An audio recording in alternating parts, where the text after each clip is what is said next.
لان طول ما حضرتك مضطرب معنى كده ان حتى لو انت قعدت تذاكر الانتاجيه بتاعتك قليله، هتلاقي نفسك بتبذل مجهود بس ربعه بس اللي بيتم تحصيله. ليه؟ لانك مضطرب وقلقان، وطول ما انت قلقان عقلك مش قادر يبذل الطاقه القصوى في التركيز، مش قادر تركز. بالله عليك كمل، بالله عليك ما تستسلم، بالله عليك ما تقف. يمكن بعد مجهود طويل لما تيجي تحبط وترجع تكون قرب، يكون فاضل على حلمك تكه، يكون فاضل على كرم ربنا تكه. من فجر يومك للدجى أمل ورقد مرهق، وبنصف نوم يا فتى كنت الزمان تسابق، قاسمت قهوتك العنا والمر مما يقلق، وخشيت من مستقبل لكن ربك أكبر.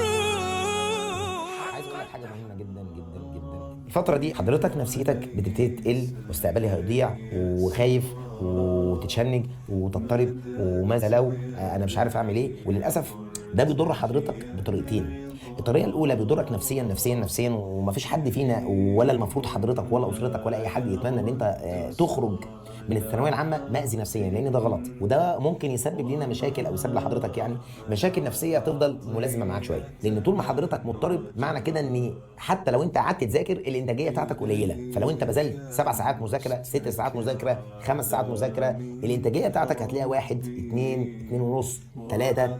هتلاقي نفسك بتبذل مجهود بس ربعه بس اللي بيتم تحصيله. ليه؟ لانك مضطرب وقلقان، وطول ما انت قلقان عقلك مش قادر يبذل الطاقه القصوى في التركيز، مش قادر تركز، فعندنا مشكله. فاللي مطلوب مني في الفتره دي سلام نفسي، هدوء، يقين بالله. طب احقق ده ازاي؟ احقق ده ازاي؟ بيقيني بربنا. وانا مش عايز هنا يقيني بربنا فتقول لي فنعم بالله ونعم بالله. اقول لك يقينك بالله تقول لي ونعم بالله. انا مش عايزين نتكلم كلام انشا، يعني انا عايز اكلمك احط فيك قلبك بس كده، وتبقى اخد الموضوع كقاعده حياتيه مش بس ثانويه عامه. بص، مفيش حد فينا في الحياه عارف المستقبل فيه ايه. في ناس كانت في مستوى نزلت، وفي ناس في مستوى طلعت، وفي شركات قفلت، وفي شركات فتحت. الناس دي كانت مخططه للمستقبل حلو جدا، والناس دي كان عندها رؤيه مستقبليه، وفي ناس كانت راسمه ان هي تعيش حياه. راح كل ده ليه؟ لان المستقبل هو بايد ربنا بس. فاللي انا عايزك بس توقن فيه في الحياه عشان تعرف تتعامل مع الحياه، والحياه ما تفضلش تخبط فيك يمين وشمال وتفضل مضطرب طول الوقت وحزين طول الوقت. هتخلص ثانويه مضطرب، تخش بعد كده على الكليه، تخش على الجواز، تخش على التجهيز، اصل انا مضطرب. ربنا امر النبي صلى الله عليه وسلم ان كم واحد يدخل الدين، كم واحد يسلم. ما امروش بعدد، لان ربنا امره بنشر الدعوه فقط. هو ده العدل، هو ده عدل ربنا. مفيش ولا قصه من القديم ولا قصه من الجديد ولا قصه احنا عشناها ولا حياتنا الشخصيه، واللي يقول لك غير كده ده كاذب. بكلام بجد بصدق، ما حصلتش او لم يوفق بعد. ان ربنا عين له حاجه بس هو لسه مستعجل، فعمال ايه يتكلم كتير وهو بس ما استناش، لكن هيوفق برضه حتى لو اتكلم. فانا في النهايه مطلوب مني اسعى وماليش دعوه بالنتيجه. ربنا دخلني ايه؟ اصل انا افرض الكليه اللي دخلتها ما عجبتنيش، اصل افرض جبت مجموعه. قاعده حياتيه: من سعى وفق لابد. والله حتى لو حضرتك ما دخلتش الكليه اللي انت عايزها، كلنا كنا بنتمنى حاجات واحنا في ثانويه عامه.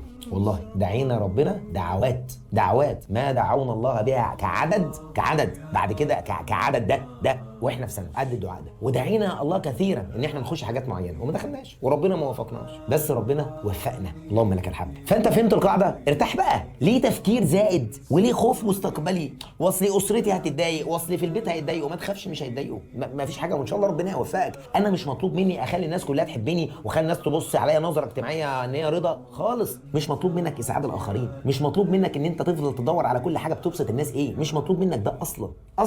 بس انا بقول لك يعني انا مش شايل هم حد، مش شايل هم، هم على دماغي وكل حاجه، بس ده مش مطلوب منك. انت مطلوب منك تسعى وتعيش انسان سعيد مطمئن قريب من ربنا في حياتك فتوفق. بس فالسعي بيقابله التوفيق، لاني عملت المطلوب. بس هو ده المطلوب من حضرتك. طب انا المطلوب مني ايه؟ المطلوب منك اللي انت تسعى عشان توفق. طب انا مطلوب مني ايه دلوقتي؟ مطلوب منك اللي انت تهدى كده وتثق بربنا ويبقى عندك حسن ظن بالله. حسن ظن بالله مش اللي انا اقول لك خليك يا ابني عندك حسن ظن بالله تقول لي ونعم بالله. عندك ده عايزه ده هنا مش على لساننا بس، عايزك هنا لما الدنيا تقفل في وشك كده 5 دقايق بينك وبين ربنا. اقفل الباب 5 دقايق بينك وبين ربنا بس، خلاص تمام. يبقى الفترة اللي جاية عايز ثبات وهدوء طبيعي اكني مفيش حاجة خالص، لان ده هيساعدنا كويس جدا. خلاص يا سيدي، وخليك على يقين لن يضيعنا الله ابدا باذن الله. والموضوع مش في الكليه الفلانيه ولا الكليه العلانيه، سعي بيتبعه توفيق. احنا عندنا دولابنا فيه شماعات كتير، شماعات.